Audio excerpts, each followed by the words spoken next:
Halo, selamat pagi semua. Bapak ucapkan selamat buat anak-anak kami kelas 10 yang telah berhasil menamatkan bangku pendidikan di sekolah menengah pertama.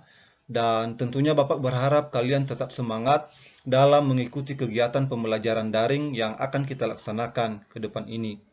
Baik anak-anak kami semua, pada saat ini kalian berjumpa dengan channel P1CV.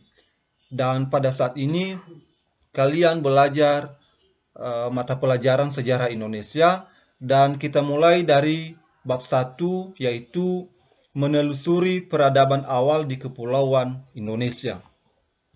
Yang menjadi tujuan pembelajaran setelah mempelajari uraian ini diharapkan kamu dapat 1. Melacak asal-usul nenek moyang bangsa Indonesia, 2. Mengenali corak kehidupan masyarakat praaksara, dan 3. Menganalisis perkembangan teknologi pada masa praaksara. Peta konsepnya seperti ini, itu asal-usul nenek moyang bangsa Indonesia itu berawal dari yang pertama sebelum mengenal tulisan, kemudian terbentuknya Kepulauan Indonesia, dan ketiga mengenal manusia purba Indonesia. Nah, ini bisa kita lihat di berbagai misalnya corak kehidupan masyarakat praaksara, dan kedua adalah perkembangan teknologi. Baik anak-anak kami semua, eh, mengenal nenek moyang Indonesia itu kita mulai dari sebelum mengenal tulisannya, itu berawal dari sebelum mengenal tulisan. Keberadaan tanah air Indonesia tidak dapat terpisahkan dari rangkaian peristiwa masa lalu.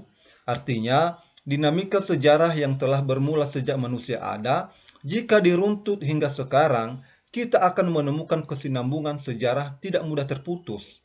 Betapapun segala macam perubahan yang terjadi. Manusia tidak mengenal tulisan dalam kebudayaannya.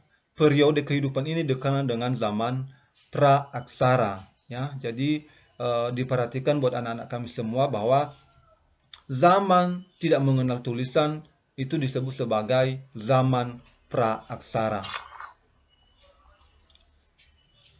Contoh, alat untuk menghaluskan bumbu masak. Di Jawa disebut sebagai cobek, mungkin di daerah lain mempunyai nama yang berbeda-beda. Jadi meskipun kini kehidupan yang sudah modern, ternyata masih ada peralatan manusia pada masa praaksara yang masih bertahan sampai sekarang. Jadi apa yang dilakukan nenek moyang masih dipraktekkan di era globalisasi. Jadi seperti yang telah kita bahas tadi bahwa eh, betapapun segala macam perubahan, tetapi masih ada kesinambungan sejarah dulu sampai saat ini. Ya, ini bisa kita lihat dari peninggalan-peninggalan mereka atau nenek moyang kita pada zaman dulu. Nah, ini misalnya tadi contohnya adalah cobek atau penghalus bumbu atau penghalus cabai, dan beberapa contoh-contoh lainnya seperti mata tombak. Ini terbuat dari batu. Selanjutnya, praaksara adalah istilah baru untuk menggantikan prasejarah. Penggunaan prasejarah untuk menggambarkan perkembangan kehidupan dan budaya manusia saat itu kurang tepat. Pra yang artinya sebelum dan sejarah. Sehingga arti dari prasejarah tersebut zaman sebelum sejarah. Sebelum sejarah berarti belum ada kehidupan dan kebudayaan. Padahal pada waktu itu sudah ada kehidupan dan kebudayaan sekalipun belum ada tulisan. Oleh karena itu, para ahli mempopulerkan istilah praaksara daripada prasejarah. Jadi buat anak-anak kami semua, dulu istilahnya adalah prasejarah. Tetapi sekarang para ahli telah mengganti istilahnya menjadi praaksara. Mengapa? Karena istilah prasejarah itu kurang tepat untuk digunakan. Karena prasejarah artinya belum ada sejarah, ya, belum ada sejarah. Padahal sejak manusia ada di muka bumi ini, manusia pertama ada di muka bumi ini, tentunya di situ sudah ada kehidupan dan sudah ada kebudayaan, sudah ada sejarahnya. Jadi ini kurang tepat. Yang tepatnya adalah praaksara. Nah, apa pengertian dari praaksara? Seperti ini dia. Praaksara berasal dari dua kata, yaitu pra yang artinya sebelum dan aksara yang artinya tulisan. Dengan demikian, praaksara dapat diartikan sebagai zaman sebelum mengenal tulisan. Jadi ini sudah jelas bahwa pada saat ada manusia yang pertama, maka mereka masih belum mengenal tulisan, ya. Manusia pertama itu mereka masih belum mengenal istilah tulisan.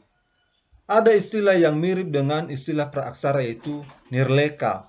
Nir yang artinya tanpa, leka yang artinya tulisan, artinya tanpa tulisan.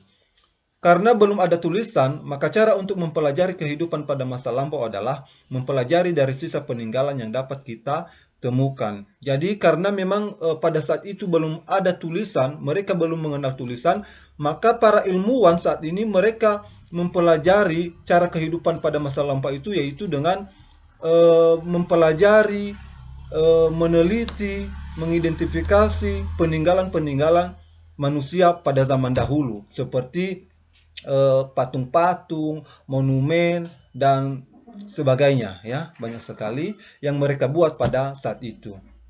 Selanjutnya, pertanyaan berikutnya, kapan masa praaksara itu dimulai? Nah, jawabannya adalah masa praaksara yang pasti dimulai sejak manusia ada, saat manusia mempunyai kebudayaan. Jadi jawabannya seperti itu. Jika ada pertanyaan, kapan masa praaksara dimulai? Sudah pasti sejak manusia ada, maka mereka masih belum mengenal tulisan. Jadi masa praaksara yang pasti dimulai sejak ada manusia. Nah, kira-kira kapan? Berapa tahun? Maka di sini sudah jelas bumi kita yang kita tinggali kira-kira hampir 2500 juta tahun yang lalu. Jadi masa praaksara itu diperkirakan sudah ada sejak 2500 juta tahun yang lalu. Untuk melakukan kajian tentang zaman praaksara, para sejarawan harus menggunakan ilmu arkeologi dan sedikit banyak ilmu biologi dan geologi.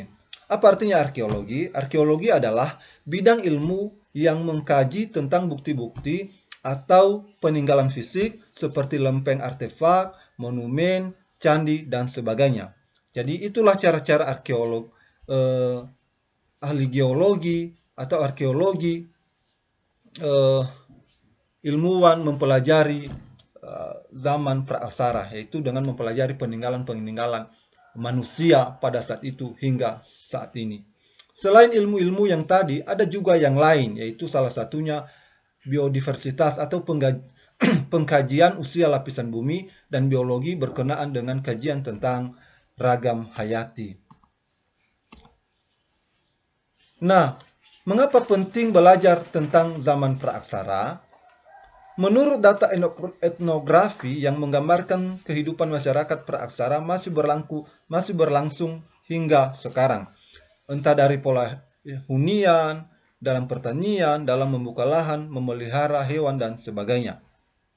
Tapi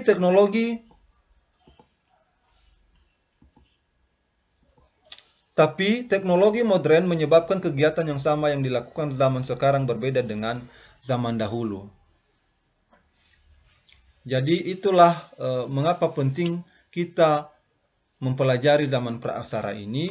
Jadi kita bisa menjadikan pengalaman kita atau menjadikan contoh kegiatan-kegiatan kehidupan manusia pada zaman dahulu. Itu bisa dari pola hunian atau pertanian dan sebagainya, ya. Arti penting dalam pembelajaran sejarah kehidupan praaksara adalah kesadaran asal-usul manusia. Itu mengapa penting sekali, karena kita harus mempelajari asal-usul manusia. Diibaratkan berbudaya sebagai tumbuhan dan kesadaran sebagai akar. Diibaratkan berbudaya sebagai tumbuhan dan kesadaran sebagai akar. Maka bisa disimpulkan bahwa semakin tinggi tumbuhan, semakin dalam pula akarnya menghujam ke bumi. Begitu pula dengan kita. Semakin tinggi kita dalam berbudaya, maka semakin dalam pula kita mempunyai kesadaran untuk menjaga budaya kita agar tidak direbut oleh negara lain. Nah, itulah pentingnya tadi kita mempelajari sejarah ini, supaya kita juga bisa mempelajari, mengetahui asal-usul kebudayaan kita, dan bisa kita pertahankan budaya yang telah ada.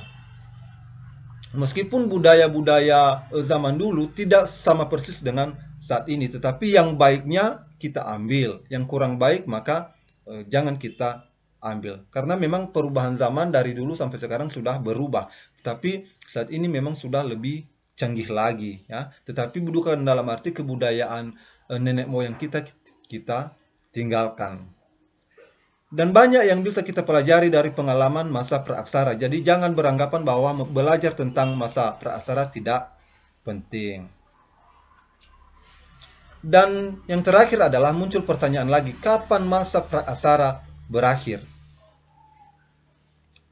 Zaman praaksara berakhir setelah kehidupan manusia mulai mengenal tulisan, ya, yaitu sekitar abad ke-5 Masehi. Jadi berakhir masa tidak mengenal tulisan ini yaitu sekitar abad ke-5 Masehi. Hal ini dibuktikan dengan prasasti peninggalan kerajaan tua seperti Kerajaan Kutai di Muara Kaman, Kalimantan Timur. Meskipun prasasti tersebut tidak berangkat tahun, tetapi bahasa dan bentuk huruf yang digunakan menunjukkan bahwa prasasti tersebut dibuat kurang lebih tahun 400 Masehi. Jadi seperti itu. Pada prasasti itu tentunya ada tulisan-tulisan. Jadi di situ sudah kita ketahui bahwa mereka sudah mengenal tulisan pada abad ke-5 Masehi tersebut. Jadi masa tidak mengenal tulisan tadi atau masa zaman praaksara tadi telah berakhir, ya, telah berakhir pada abad ke-5 Masehi tersebut. Di Mesir dan Mesopotamia, manusia purba sudah mengenal tulisan sejak sekitar tahun 3000 sebelum Masehi. Jauh sekali waktunya dengan Indonesia.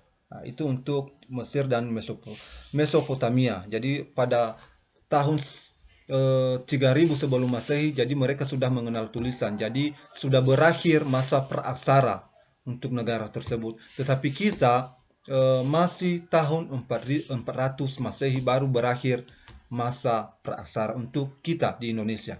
Jadi yang pentingnya tadi kalian sudah harus kalian ketahui bahwa mulainya masa praaksara dan berakhirnya juga masa praaksara di Indonesia, dan apa pentingnya mempelajari zaman praaksara tersebut. Demikian saja materi kita pada pagi hari ini. Jika ada pertanyaan bisa dikirim komentar di Google Classroom atau langsung menghubungi WA Bapak, bisa saja. Ya, jadi untuk pembelajaran berikutnya kita lanjutkan minggu depan. Terima kasih. Selamat pagi, tetap semangat. Yahowu.